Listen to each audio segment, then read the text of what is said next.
Welcome to my channel JMSC Jainik math science education.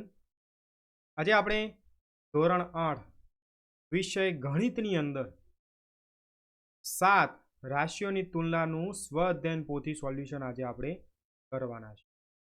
જો channel ઉપર તમે પહેલી વાર હોય ચેનલને સબસ્ક્રાઇબ કરજો અને બાજુમાં રહેલ બેલ આઇકોનને ઓલ પર સેટ કરજો, જેથી નવા વિડીયોનું નોટિફિકેશન તમને મળતા રહે. તો પ્રકરણ 7 રાશિઓની તુલના. પ્રશ્ન 1, યોગ્ય વિકલ્પ પસંદ કરો. 1, જો છાપેલી કિંમત x પર a% વળતર મળતું હોય તો વળતર કેટલું થાય? જે છાપેલી કિંમત x હોય એના પર a% એટલે a ભાગ્યા 100, એટલે જવાબ આવશે C, x ગુણ્યા a ભાગ્યા 100. 2, એક જેકેટ 20% વળતર આપીને 1120માં વેચ્યું હોય તો તેની છાપેલી કિંમત કેટલી હશે? તો જવાબ 1400. એવી રીતે તો 100એ 20% વળતર આપ્યું હોય તો વસ્તુની વેચાણ કિંમત કેટલી થાય? 100 - 20 એટલે 80. તો 80 એ મૂળ કિંમત 100, તો 1120 કેટલી? એ રીતે તમે ગણતરી કરશો એટલે તમને જવાબ મળશે 1400. ત્રીજો, 100 - 300 ના 20% ના 40% બરાબર કેટલા? એ 100 - 300 એટલે કેટલા? 200. 200 ના 20% ને એના 40% બરાબર કેટલા? 16 જવાબ મળશે.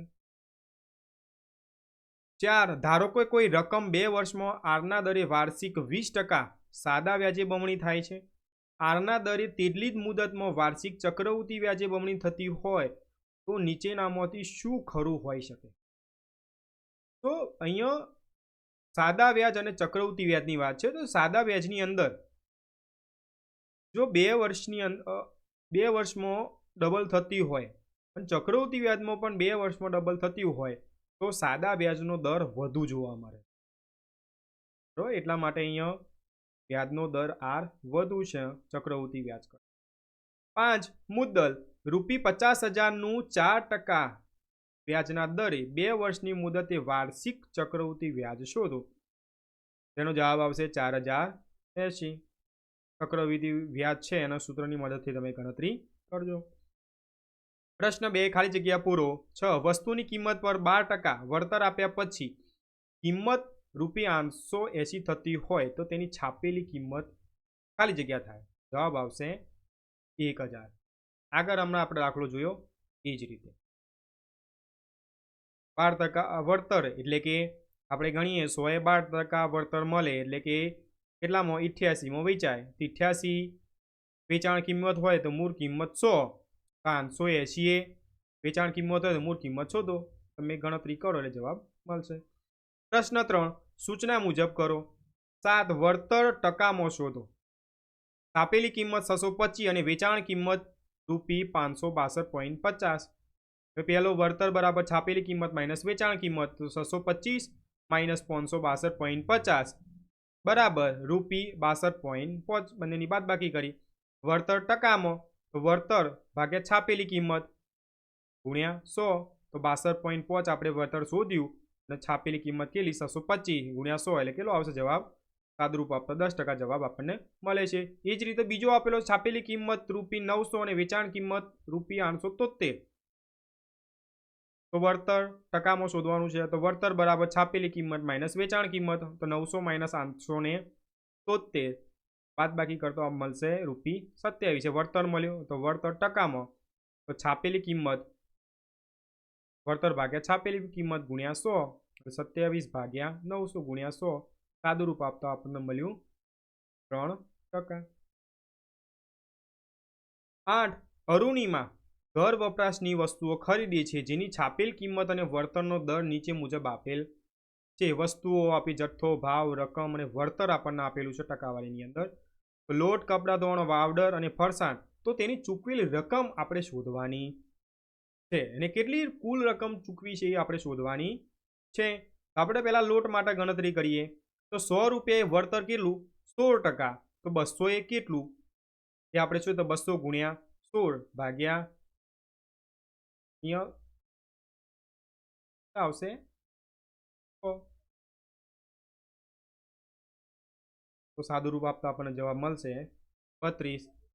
તો લોટની ચૂકવેલ રકમ બરાબર જે 200 રૂપિયા માઇનસ વળતર આપણે બાદ કરીશું. જે વળતર અહીંયા મળ્યું ને આપણને 32 રૂપિયા, તે જવાબ આવશે 168.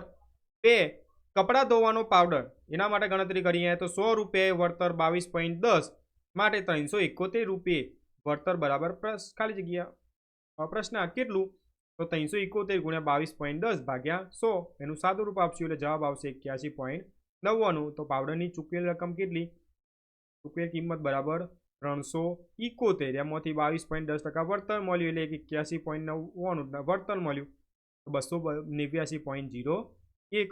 એ જ રીતે ફરસાણ માટે 100 રૂપિયા વળતર કેટલું, 18.30, તો માટે 153 રૂપિયા વળતર કેટલું, તો 153 ગુણ્યા 18.30 ભાગ્યા 100, તો ગણતરી કરતા મળશે 27.99, એટલે આપણે લઈશું 28. તો ફરસાણની ચૂકવેલ કિંમત બરાબર 153 રૂપિયા હતા, એમાંથી આપણે 28 રૂપિયા બાદ કરીશું એટલે જવાબ આવશે 125. તો કુલ રકમ કેટલી, અહીંયા 168 વત્તા 289.01 વત્તા 125, ત્રણેયનો સરવાળો કરશું એટલે આપણને જવાબ મળશે 582.01. આ છે ચૂકવેલ બિલની કુલ રકમ ₹582.01 થાય. 9 એક સંખ્યાના 2% અને 5%નો ગુણાકાર 211.60 હોય તો તે સંખ્યાના અડધા કેટલા થાય, તો જવાબ આવશે 230. તમારે ગણતરી કરતા દરેક વખતે આ સંખ્યાઓ જે આપી છે લેવાના, એના 2% કરવાના, ગુણાકાર કરી એના જે સંખ્યા લીધી હોય ફરીથી લઈ એના 5%નો ગુણાકાર કરવાનો, તો કો આવશે, તો તમે 460 લેશો એના 2% ગુણ્યા 460 ગુણ્યા 5% કરશો તો 211.60 જવાબ આવશે. એના અડધા એટલે કેટલા, 230, એટલે 460ના અડધા થશે 230. 10 પરીક્ષામાં પાસ થવા 33% ગુણ જરૂરી છે. રાજુએ 25% ગુણ મળતો 48 ગુણથી નાપાસ થાય તો પરીક્ષામાં કેટલા ગુણની જરૂર હશે, કેટલા ગુણ હશે એમ, તો 300, 500, 600, 700, જવાબ 600. કેવી રીતે ગણતરી કરવાની, તો દરેકની તમારા અહીંયા 33% કરવાના અને 25% કરવાના, 33% અને 25% એ રીતે ગણતરી કરવાની, અને તફાવત લેશો એટલે તમને 600 ગુણમાં છે એમાં 48 ગુણથી નપાસ થાય છે. પ્રશ્ન 1 અહીં અધ્યયન નિષ્પત્તિનું સર્વગ્રાહી મૂલ્યાંકન. પ્રશ્ન 1 યોગ્ય વિકલ્પ પસંદ કરો. એક્સના 90% જો 315 કિમી થતા હોય તો એક્સની કિંમત જણાવો. એક્સના 90%, તો એક્સ ગુણ્યા 90% 90 ભાગ્યા 100 બરાબર 315, તમે સાદું રૂપ આપશો એટલે જવાબ મળશે 350 કિલોમીટર. 2 વસ્તુ પર છાપેલી કિંમત ₹1200 અને વળતર 12% છે તો તેની વેચાણ કિંમત કેટલી થાય, તો શું છાપેલ કિંમત કેટલી છે 1200 અને વળતર 12%, તો 1200ના 12%, ગણતરી કરશો 12 ભાગ્યા 100 એટલે 1200 ગુણ્યા 12 ભાગ્યા 100 એટલે 100 જુદી જશે એટલે 12 12 144, તો 1200માંથી તમે 144 બાદ કરશો એટલે જવાબ આવશે 1056. ત્રીજો, ધારો કે મુદ્દલ T, વ્યાજનો દર R, મુદત T છે, તો સાદું વ્યાજ S છે અને ચક્રવૃત્તિ વ્યાજ C છે, તો નીચેનામાંથી કઈ શક્યતાઓ છે, એટલે કે અહીંયા આપી ચક્રવૃત્તિ વ્યાજ છે સાદા વ્યાજ કરતાં વધુ, બીજો ચક્રવૃત્તિ વ્યાજ અને સાદું વ્યાજ સમાન, અને ત્રીજું ચક્રવૃત્તિ વ્યાજ કરતાં સાદું વ્યાજ વધુ. તો અહીંયા વિકલ્પ 1 અને 2 બંને સાચા છે. તો 1 વર્ષ માટે જોવામાં આવે તો C અને S બંને કેવા થશે, સાચા. પણ મુદત જો 2 વર્ષ 3 વર્ષ વધશે તો અહીંયા ચક્રવૃત્તિ વ્યાજ વધશે, એટલે વિકલ્પ 1 અને 2 બંને સાચા છે. 4 વસ્તુની છાપેલી કિંમત ₹80 છે અને તેને ₹70 વેચવામાં આવે તો વળતરનો દર કેટલો થાય, તો છાપેલી કિંમત 80 માઇનસ 76 એટલે 4, તો 80માંથી 4 ગુણ્યા 100, સાદું રૂપ આપશો એટલે કેટલા આવશે 5%. પ્રશ્ન 2 સૂચના મુજબ કરો. એક સેલમાં ₹5400ની કિંમતની એક ઘડિયાળ 4500માં મળે તો કેટલા ટકા વળતર ગણાય, તો વળતર બરાબર એટલે કિંમત કેટલી છે 5400, કેટલામાં મળે છે 4500, બાદ કરતા કેટલું વળતર મળ્યું 900 રૂપિયા, તો 5400 વળતર કેટલું 900, તો 100 રૂપિયા કેટલું, એ રીતે આપણે ત્રિરાશિ મૂકીને ગણતરી કરીશું. 900 ગુણ્યા 100 ભાગ્યા 5400 એટલે 50 ભાગ્યા 3%. તો ₹45,000નું મુદ્દલનું 12% વ્યાજના દરે 5 વર્ષની મુદતનું સાદું વ્યાજ અને ચક્રવૃદ્ધિ વ્યાજનો તફાવત શોધો. તો સાદું વ્યાજ બરાબર I બરાબર PRN ભાગ્યા 100. P એટલે મુદ્દલ, R એટલે વ્યાજનો દર અને N એટલે કે વર્ષ. PRT પણ તમે લઈ શકો છો. 45,000 ગુણ્યા 12 ગુણ્યા 5 ભાગ્યા 100. સાદું રૂપ આપશું એટલે આવશે 27,000. એ જ રીતે ચક્રવૃદ્ધિ વ્યાજ તો એ બરાબર P કૌંસો 1 + R ભાગ્યા 100 એની N ઘાત. તો 45,000 1 + R છે 12% ભાગ્યા 100 અને વર્ષ કેટલા 5. ગણતરી કરી અહીંયા સાદું રૂપ આપતા હોય 112 ભાગ્યા 100 એની 5 ઘાત. 45,000 ગુણ્યા અહીંયા 28 ચોક 112 ને પછી ચોક 100 સાદુરૂપ આપ્યું. અહીંયા 28 ભાગ્યા 25 એટલે 1.12 એની 5 ઘાત કરતો જવાબ મળે 1.76. બંનેનો ગુણાકાર કરીશું એટલે આપણને મળશે 79,305.38. આ આપણને મળ્યું ચક્રવૃદ્ધિ વ્યાજ મુદ્દલ. તો વ્યાજ બરાબર I ચક્રવૃદ્ધિ વ્યાજ મુદ્દલ માઇનસ મુદ્દલ. 79,305 માંથી 0.38 માંથી 45,000 આપણે બાદ કરીશું એટલે જવાબ મળશે 34,305.38. અહીંયા જે મળ્યું એ શું હતું સાદું વ્યાજ ને અહીંયા મળ્યું એ ચક્રવૃદ્ધિ વ્યાજ. હવે તફાવત તો ચક્રવૃદ્ધિ વ્યાજ માઇનસ સાદું વ્યાજ તો 34,305.38 માઇનસ 27,000 તો 7,305.38. તો અહીંયા બંનેનો તફાવત જોવા મળશે. 7. વેચાણ કિંમત શોધો. છાપેલી કિંમત રૂપી 5,450 અને વળતર 5%. તો વળતર બરાબર જે કિંમત આપી છે એના 5%.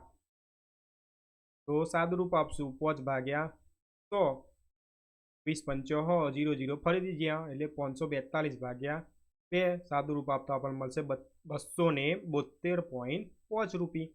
તો વેચાણ કિંમત કેટલી થશે તો છાપેલી કિંમત માઇનસ વળતર જે આપણે અહીંયા શોધ્યું 272.5 વાત કરતો આપણને મળશે 5,177.50. તો આજે આપણે ધોરણ 8 વિષય ગણિતની અંદર રાશિઓની તુલનાનું સ્વઅધ્યયન પોથીનું સોલ્યુશન કર્યું. તો વિડીયો ગમ્યો હોય તો વિડીયોને લાઇક કરજો, બીજા વિદ્યાર્થીઓ સાથે શેર કરજો, મિત્રો સાથે શેર કરજો જેથી એ પણ વિડીયો સ્વઅધ્યયન પોથીનું સોલ્યુશન જોઈ શકે. અને બાજુમાં રહેલ સબસ્ક્રાઇબ બટન ઉપર ક્લિક કરી અને બાજુમાં રહેલ બેલ આઇકોનને ઓલ પર સેટ કરજો જેથી નવા આવનાર વિડીયોનું નોટિફિકેશન મળતા રહે. Thanks for watching.